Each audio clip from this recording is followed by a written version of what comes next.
İnsan türünün nasıl yaratıldığı, onlarca yıldır bilimin ve teknolojinin tartıştığı bir konu. Her şey doğal bir süreç sonucu tesadüfler ve mutasyonlar eseri mi gelişti, yoksa Tanrı veya gökten gelen tanrılar kimilerine göre ilahi bir şekilde, kimilerine göre de teknolojik bir müdahale ile mi bu süreci başlattı? Her ne kadar iki farklı yaklaşım mensupları diğer tarafı küçük görme yolunda gitseler de aslında olay çok daha katmanlı olabilir. Özellikle de son yapılan genetik çalışmalardan sonra. Bugün birlikte bizi biz yapan bu genlerin peşine düşüp şu sorunun cevabını arayacağız. Cidden bu genler aniden doğal olarak mı değişti, yoksa birileri bildiğimiz anlamda bizi genetik olarak mı şekillendirdi? Gerçeği Bula hoş geldiniz.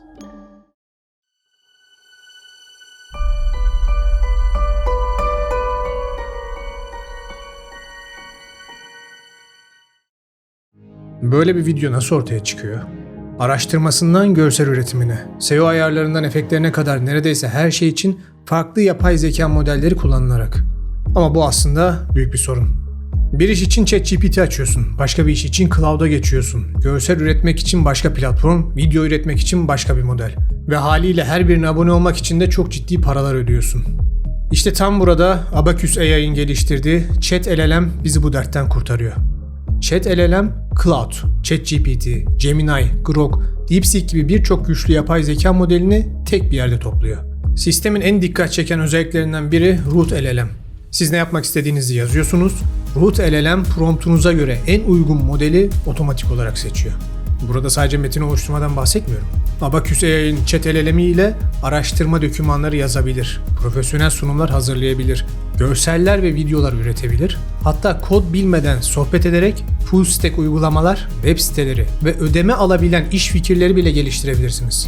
Görsel tarafında Nano Banana 2, Ideogram ve ChatGPT Image 2 gibi modellerden tutun, video tarafında Seedance 2 ve Kling 3 gibi en yeni modellere kadar istediğinizi seçebilirsiniz. Yeni modeller çıktığında da bunları platforma hızlıca ekliyorlar ve bu sayede her daim en güncel yapay zekalar elinizin altında oluyor. Özellikle içerik üretenler, metin yazanlar ve araştırma yapanlar için önemli bir diğer özellik de Humanize yeteneği. Bu özellik oluşturduğunuz metinlerin robot gibi değil, sizin doğal anlatımınıza daha yakın olmasını sağlıyor. Ve her şeyin tepesinde ise tüm bunlar aylık sadece $10'dan başlıyor. Ayrı ayrı yapay zeka aboneliklerine toplamda yüzlerce doları bulan paralar vermek yerine tek bir yerde çok daha geniş bir araç setine ulaşabiliyorsunuz. Merak edenler açıklamadaki web sitesi adresinden ChatLLM by Abacus AI'yi inceleyebilir ve abone olarak yapay zekaların gücünü tek bir yerde kendi işiniz ve geleceğiniz için kullanmaya başlayabilirsiniz. Linki açıklama kısmına bırakıyorum. Evrimsel biyolojinin klasik anlatısı oldukça nettir. Milyonlarca yıl süren yavaş, sancılı ve kademeli bir gelişim süreci yaşanmıştır ve doğal seçilim, çevre koşullarına uyum sağlama ve rastgele mutasyonlar ile de bugün biz de dahil gördüğümüz tüm canlılar şekillenmiştir. Bu teori canlılığın yeryüzündeki gelişim aşamalarının büyük bir kısmını başarıyla açıklar. Ama en azından şu an için söz konusu biz insanlar olunca işler biraz karışıyor. Arkeolojik kayıtlara bakıldığında Homo erectus gibi türlerin yaklaşık 2 milyon yıl boyunca neredeyse hiçbir anatomik ya da bilişsel sıçrama göstermeden hep aynı ilkel el baltalarını kullanarak dünyada varlıklarını sürdürdüğünü görürüz. 2 milyon yıl süren bir durağanlık. Ve sonra evrimsel ölçekte adeta bir göz kırpması kadar kısa bir sürede yaşanan o muazzam patlama ile yaklaşık 300 bin yıl önce modern insan aniden tarih sahnesinde belirir. Beyin hacmi atalarına kıyasla neredeyse 3 katına çıkmıştır. Soyut düşünce, karmaşık dil yeteneği, sanat, kültür ve medeniyeti inşa edecek o devasa bilişsel kapasite bir anda kazanılmıştır. Literatürde bu sıçramaya bilişsel devrim denilir. Peki ama bu derin uykuyu bölen, bu devasa biyolojik sıçramayı tetikleyen şey neydi? İşte tam bu noktada insan DNA'sına derinden baktığımızda bilim dünyasını sarsan ve köken tartışmalarını alevlendiren son derece çarpıcı genetik gerçekler ortaya çıkıyor. Bunların en meşhuru da insan kromozom yapısındaki o gizemli değişimdir. Şempanzeler, goriller ve orangutanlar gibi insan türünün yaşayan en yakın biyolojik akrabalarının tamamı hücrelerinde 24 çift, yani toplam 48 kromozom barındırır. Ancak modern insanın hücrelerinde yalnızca 23 çift, yani 46 kromozom bulunur. Evrimsel biyoloji için uzun yıllar büyük bir bilmece olarak kalan bu durum, aslında büyük bir paradoksu içine barındırıyordu. Kayıp bir kromozom çiftinin normal şartlar altında ölümcül genetik sendromlara ya da kısırlığa yol açması beklenir. Fakat modern genom haritalama projeleri sayesinde bu devasa sır çözüldü. Ortada kaybolan gen filan yoktu. İkinci insan kromozomu, yani kromozom 2, geçmişte iki ayrı maymunsu kromozomun uç uça birleşmesi, yani doğrudan bir füzyonu sonucu oluşmuş devasa bir zincirdi. İki bağımsız halka adeta görünmez bir genetik kaynak makinesiyle kesilmiş ve kusursuz bir şekilde tek bir kromozom haline getirilmişti. Şimdi burada ilginç olan şu: bu kromozom füzyonu sadece DNA zincirlerini birbirine bağlamakta kalmadı. Yakın dönemde yayınlanan biyofiziksel modelleme çalışmaları bu yeniden yapılanmanın leğen kemiği yapısının gelişimini erken sonlandırdığını ortaya koydu. Sonuç olarak pelvis, maymunsu düz formundan çıkarak kısaltılmış, silindirik bir yapıya büründü. Ve bu değişim, dik yürüyüşe geçişin doğrudan genetik zeminini hazırlayan insanlık tarihinin en kritik adımlarından biriydi. Ancak bu devasa sıçrama yalnızca iskelet sistemiyle sınırlı kalmadı. Beynin neokorteks bölgesini, yani mantık ve dil merkezini şekillendiren genlere inildiğinde çok daha olağanüstü mutasyon zincirleri görürüz. Yalnızca insan soyunda bulunan ve beyin hacminin büyümesini tetikleyen ARHGAP11B geni bunun en çarpıcı örneğidir. Yaklaşık 5 milyon yıl önce ARHGAP11A geninin kısmi bir kopyalanmasıyla ortaya çıkan bu gen, yakın bir evrimsel geçmişte yaşanan tek bir nükleotit değişikliğiyle beynin kök hücre üretimini çılgınca arttırmasına sebep olmuştur. 2020 yılında Max Planck Enstitüsü araştırmacıları tarafından yürütülen ve bilim dünyasında sarsıcı bir etki yaratan deneylerde insana özgü bu gen bir maymun fetüsüne aktarılmış ve gelişmekte olan maymun beyni aniden büyümeye, kalınlaşmaya ve insan beyninin neokorteks yapısına özgü kıvrımlaşma belirtileri göstermeye başlamıştır. İnsan beynini diğer primatlardan kesin çizgilerle ayıran tek unsur sadece bu gende değil. Kortikal nöronların karmaşıklığını ve sinaptik devreleri arttıran SRGAP2C geninin ortaya çıkışı, konuşma ve dil yeteneğinin temelini oluşturan FOXP2 geninin aniden mutasyona uğraması da tam bu dönemin ürünleridir. Tüm bunların ötesinde insan genomunda en hızlı evrimleşen bölge olan HAR1 dizilimi matematiksel sınırları zorlayan bir evrim hızına sahiptir. Düşünün, toplam 118 baz çiftinden oluşan bu bölge, tavuklar ile şempanzeler arasındaki 100 milyonlarca yıllık evrimsel ayrılık sürecinde yalnızca 2 baz değişikliğe uğramışken, şempanze ile insan arasındaki o kısacık ayrılma döneminde aniden 18 farklı mutasyon geçirmiştir. Burada benim dikkatimi şu anomali de çekti. Genetik mutasyonlar nesilden nesile gelişen kavramlar. Ama burada şu paradoks var. Bir tavuğun yeni nesil üretme süresi 1 yıl. Ancak insanın 30 yıl. O zaman nasıl oluyor da 100 milyon yıl boyunca tavuk mutasyon geçirmezken, insan sadece birkaç yüz bin yılda bu kadar az nesil yetiştirmesine rağmen gezegenin en dramatik ve en hızlı mutasyonuna uğrayabiliyor. Bu halen tartışılan bir konuymuş. Cidden ilginç. Farklı kromozomların uç uça eklenmesi, beyni büyütecek genlerin tam zamanında kopyalanıp mutasyona uğraması, dil yeteneğini açacak şifrelerin aniden devreye girmesi ve kortikal ağları örecek bölgelerin aktif olması. Peki tüm bu son derece karmaşık, normal şartlarda her biri yüz binlerce yıl sürecek, birbiriyle eş zamanlı ve sistemli koordinasyon içeren genetik değişimler gerçekten bir tesadüfün ve rastgele seçilim süreçlerinin eseri mi? Yoksa birileri ya da bir güç tam bu aşamada her şeyi modern insanın olması gerekeceği şekilde mi tasarladı? İşte burada yolumuz salt bilimden uç tarihe doğru dramatik bir değişim geçiriyor.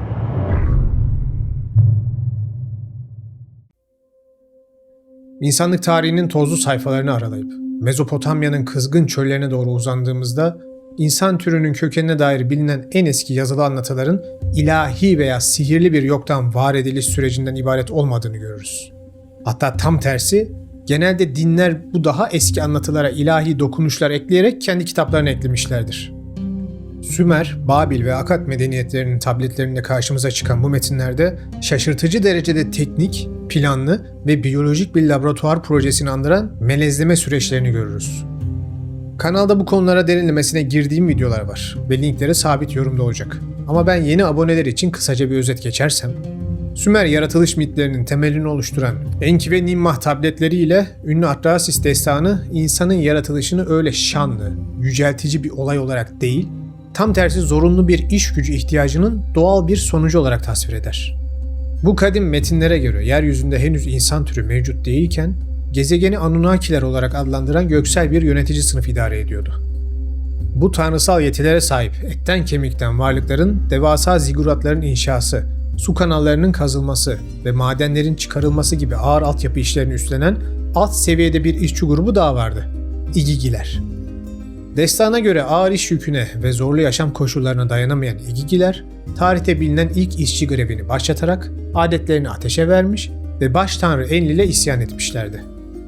Tam bu kriz anında suların, bilgeliğin ve genetik tasarımın efendisi olarak kabul edilen Enki devreye girer. Enki, Anunnakilerin ağır iş yükünü devralacak ancak onların buyruklarını anlayıp mutlak itaat gösterecek yeni bir hizmetkar tür tasarlama fikrini sunar.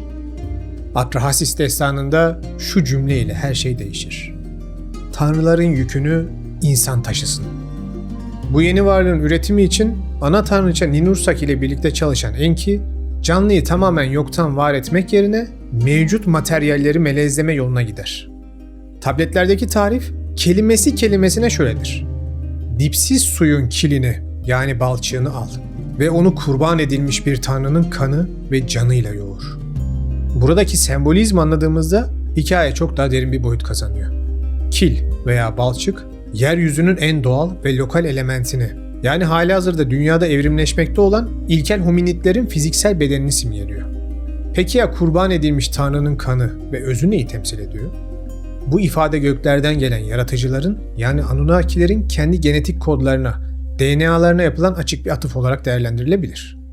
Yeryüzüne ait ilkel bir gen havuzu ile göksel bir gen havuzunun laboratuvar koşullarını andıran bir ortamda karıştırılması sonucu ilk modern insan türü olan ve Sümer metinlerinde Lulu Amelu, asgari işçi veya Adamu olarak adlandırılan melez varlık üretilmiştir. Ve bu ilk başarılı genetik prototipin özel ismi ise Adapa'dır. İbrani dinler buna binlerce yıl sonra topraktan olan anlamını taşıyan Adem diyeceklerdi.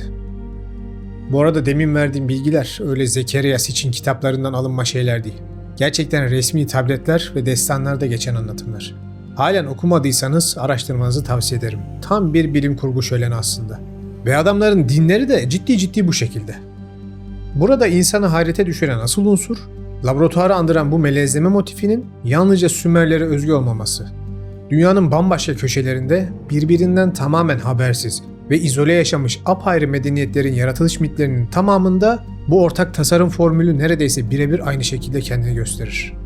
Hep ilahi, öz ile dünyevi kil ya da toprak birleştirilir. Hatta demin dediğim gibi İbrahimi dinlerde bile bu anlatım birebir aynı şekilde alınmış, sadece Enki değil yerine Rab ya da Tanrı denilmiştir.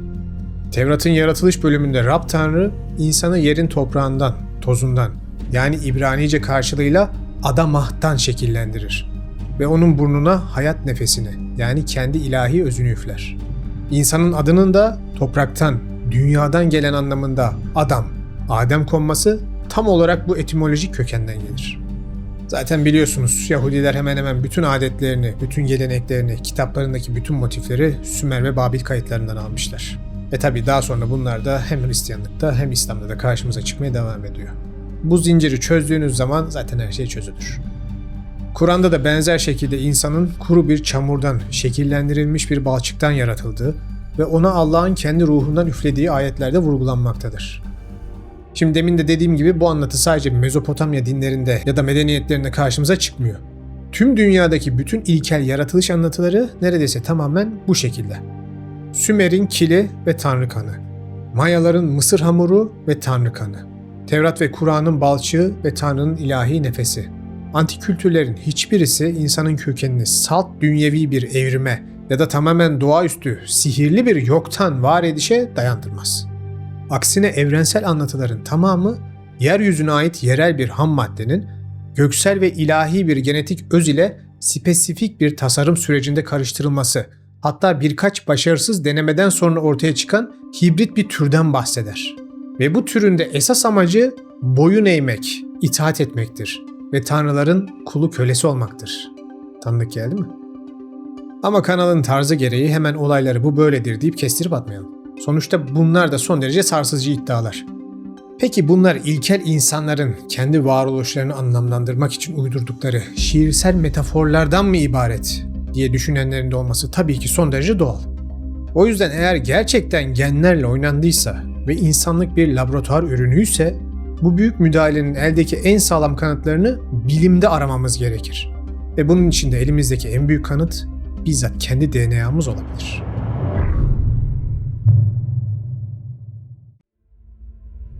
İnsanlığın biyolojik gelişimine yüksek bir zeka tarafından müdahale edildiği varsayımı kabul edilirse, bu tasarımcı aklın kendi eserinin üzerinde bir kozmik filigran bırakmış olması mantıksal bir gereklilik. Sonuçta antik dünya açık açık bizim genlerimizle kendi genlerini karıştırdılar anlatısı yapıyor. Yani ortada bir müdahale kırıntısı bulmayı umabiliriz. İşte bilim kurgu senaryolarını andıran bu hipotez sadece alternatif tarihçilerin veya komplo teorisyenlerinin değil, moleküler biyoloji ve astrobiyoloji alanındaki en saygın isimlerin de araştırmalarına konu olmuştur.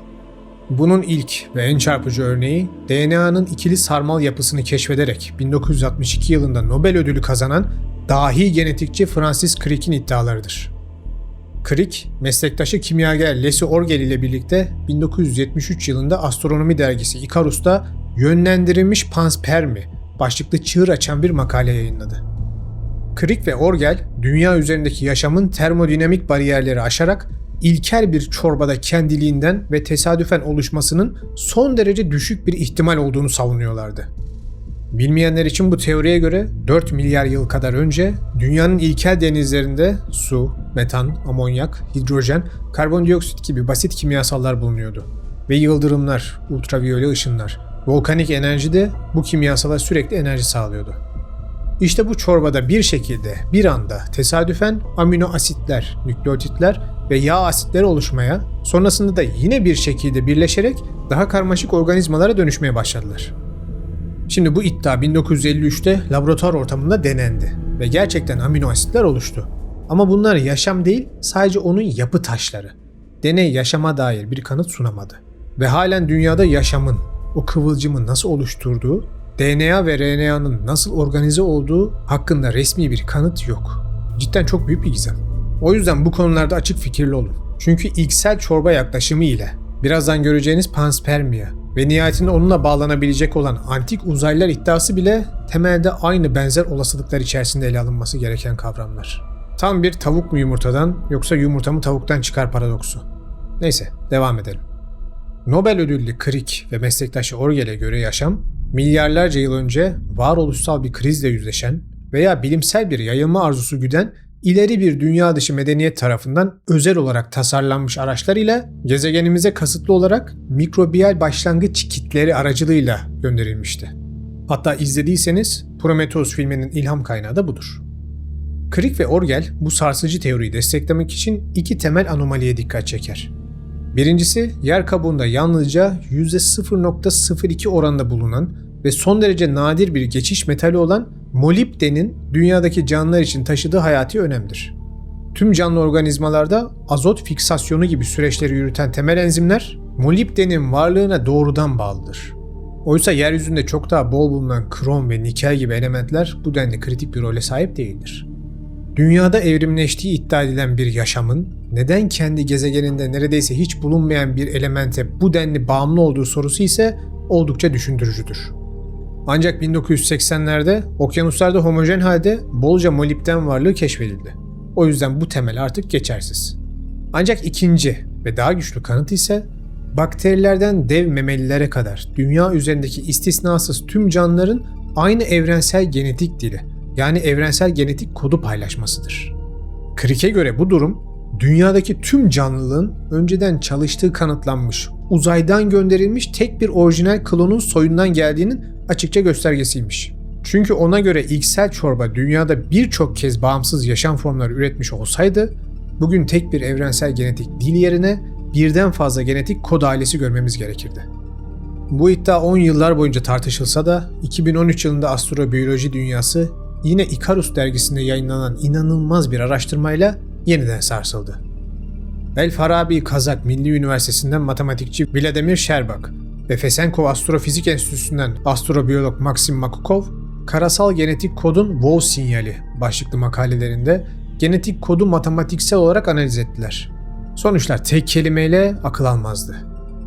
Araştırmacılar 64 RNA kodonu ile bunların sentezlendiği 20 amino asit arasındaki eşleşme haritasında doğal evrimsel süreçlerle açıklanması imkansız olan hassas sistematik ve aritmetik desenler saptadılar. Makukov ve Cherbak'ın analizlerine göre genetik kodun içerisinde ondalık sayı sistemi ve matematiksel sıfır sembolünün biyolojik karşılığı olan dur kodonları açık bir imza şeklinde entegre edilmişti. Amino asitlerin yapılarını oluşturan nükleon sayıları toplandığında sürekli olarak 37 asal sayısına tam bölünebilen 111, 212, 333, 444, 555 gibi mükemmel matematiksel toplamlar ortaya çıkmaktaydı. İki bilim insanı bu mükemmel simetrinin ve aritmetik düzenin tesadüfen oluşma ihtimalinin 10 trilyonda birden bile düşük olduğunu hesaplayarak genetik kodun milyarlarca yıl bozulmadan kalacak şekilde özel olarak tasarlanmış yapay bir bilgi mesajı olduğu sonucuna vardılar. Yani bu çalışmalara göre olay göksel varlıkların dünyaya gelip insanı tasarlamasının da ötesine geçmiş ve dünyaya ilk yaşam tohumunu milyarlarca yıl önce uzaydaki gelişmiş bir medeniyetin özel olarak kodlayarak göndermiş olabileceği sonucunu doğurmuştu. Ve tabii ki bununla birlikte de ortalık karışmaya başladı.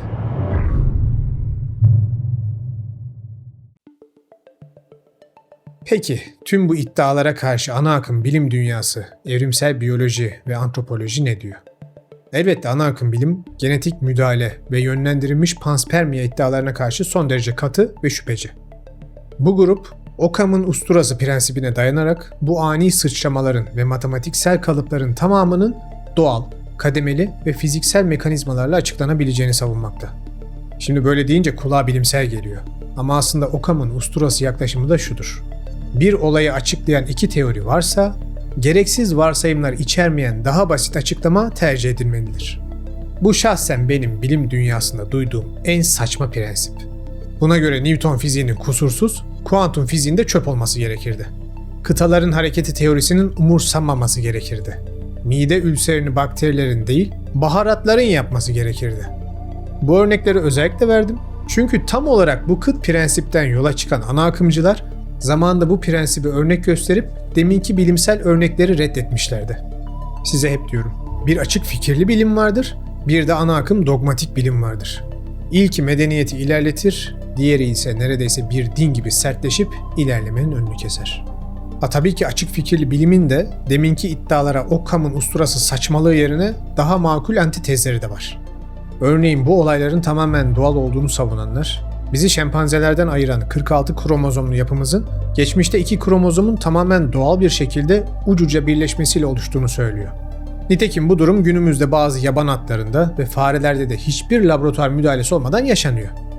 Ancak bu açıklama insan evrimindeki o ani zeka sıçramasını açıklamaya yetmediği gibi karşımıza devasa bir genetik paradoksla çıkıyor. Bu mutasyona sahip küçük izole grup eğer ki dışarıdaki kalabalık ve eski atasal grupla çiftleşirse doğan yavrular kısır kalıyor ve soy eleniyor. Yok eğer dış dünyaya tamamen kapanıp sürekli kendi aralarında üremeye zorlanırlarsa da bu kez akraba evliliklerinden doğan genetik hastalıklar yüzünden yok olmaları gerekiyor. İşte insan evriminin en büyük sırrı da burada gizli. Genetiğin acımasız matematiğine göre normalde tarihten silinmesi gereken Homo sapiens, yani biz, nasıl oldu da kendi içinde tükenmedi ve dünyadaki tüm kalabalık rakiplerini alt ederek gezegenin dominant türü haline geldi. Benzer şekilde ARCAP11B gibi insanı insan yapan benzersiz genlerin de gökten inmediği biliniyor. Bu gen, genomda zaten var olan başka bir genin evrimsel geçmişte doğal bir kopyalama hatasıyla ikiye katlanması ve ardından yaşanan tek bir nokta mutasyonuyla oluşmuştur. Cherbak'ın genetik kodundaki matematiksel kalıpları ise birçok bağımsız bilim insanı tarafından apofeni, yani rastgele ve kaotik veriler arasında insan beyninin anlamlı desenler arama eğilimi olarak nitelendirilmekte. Tabii ki bu antitezler de salt gerçek değil. Deminki iddialara karşı farklı grupların ürettikleri iddialar. Sonuçta 10 trilyonda bir ihtimali kanıtlamış bilim insanlarına da apofeniye düştüler demek pek doğru bir yaklaşım değil. Nihayetinde bu halen çözülememiş bir gizem ve farklı fikirlerin tartışılması, sentezlenmesi bilimsel açıdan son derece normal. Şimdi burada durup her iki tarafın sunduğu verileri tarafsız bir gözle tartmamız lazım. Bilim dünyası bu genetik değişimlerin her birini tekil olarak doğal mutasyonlar ve seçilim mekanizmalarıyla başarıyla açıklayabiliyor. Fakat yanıt bekleyen devasa bir çelişki hala masada duruyor. Nasıl oldu da tüm bu milyarlarca doğal olasılık tam da doğru zamanda, doğru sırada ve birbirini mükemmel şekilde destekleyecek bir koordinasyonla bir araya geldi? Robertsonian füzyonu iskeleti dik yürütürken ARHGAP11B beyni büyütüyor. FOXP2 dili açıyor. Bu dramatik değişim sonrası matematiksel olarak kısır bir tür olup yok olmamız gerekirken nasıl bir anda sayımızda patlama yaşanabiliyor? Ve tüm bunlar evrimsel takvimde adeta bir göz kırpması kadar kısa bir sürede nasıl senkronize bir biçimde gerçekleşiyor? Bu muazzam biyolojik orkestrasyon gerçekten bir tesadüfün ve kaosun mu eseri? Yoksa her şeyi en başından beri gören, planlayan ve yöneten dış müdahalenin bir sonucu mu? İşte esas gizemli soru da tam olarak bu.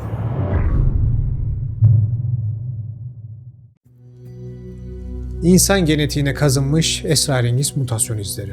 Tarihin en eski çivi yazılı tabletlerinde yankılanan yaratılış mitleri ve astrobiyolojinin sınırlarında keşfedilen matematiksel veriler bir araya geldiğinde kendimizi devasa bir felsefi eşikte buluyoruz. İnsanlık fiziksel bir laboratuvar projesinin ürünü mü, yoksa evrenin kendi varlığını idrak etme çabasının kaçınılmaz bir sonucu mu?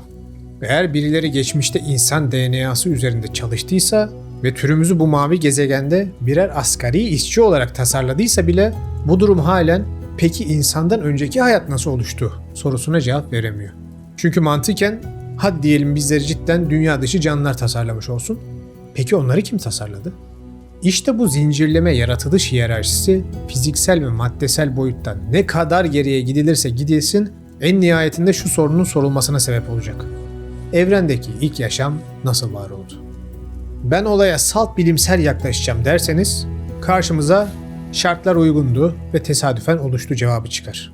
Daha teolojik yaklaşmak isterseniz ilahi bir güç dizayn etti cevabı çıkar. Ben her ikisini birleştirmek istiyorum derseniz yaratıcı güç şartları uygun kıldı, süreç başladı, o süreçte doğal olarak yaşam başladı, gelişti ve evrene o ya da bu şekilde bazen meteorlar ile, bazen gelişmiş medeniyetlerin tohumlaması ile, bazen de yine sadece tesadüfler ile yayıldı sonucu çıkar. Artık neyi seçeceğiniz size kalmış. Ama hangisini seçersek seçelim, hiçbirinin net bir kanıtı yok. O yüzden halen araştırması ve tartışması keyifli bir konu. Tabii ki radikal dinciler ya da radikal bilimciler ile değil. O gruplara karşı fikirleri söyleyince birisi size kafir diyor, diğeri de bağnaz diyor. Uçlarda yaşayanlar hangi yaklaşımda olurlarsa olsunlar bir gün o uçtaki uçurumdan aşağı düşerler, unutmayın. O yüzden ortadan açık fikirlilikle yürüyenler sırları çözerler. Bir sonraki videoda görüşmek üzere, kendinize iyi bakın.